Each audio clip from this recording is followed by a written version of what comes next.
Schengen davlatdan hujjat topshirsa, 6 oylik, 1 yillik va 2 yillik Schengen sayohat vizasini olsa bo'ladi. Keling, shuni men sizga tushuntirib beraman.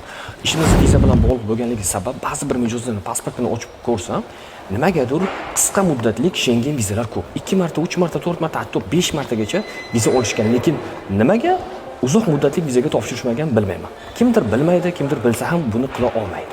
O'shaning uchun men sizlarga o'sha qaysi davlatlardan topshirsa viza olish ehtimoli yuqoriroqligini aytib beraman. Xo'p, birinchisi bu ro'yxatda bu Germaniya Schengen vizasi, ikkinchisi bu Italiya Schengen vizasi, uchinchisi bu Fransiya Schengen vizasi va oxirgi to'rtinchisi bu Ispaniya Schengen vizasi. Albatta, qolgan Schengen davlatlaridan ham hujjat topshirib uzoq muddatli olsa bo'ladi, lekin tajribadan kelib chiqib aytishim mumkin.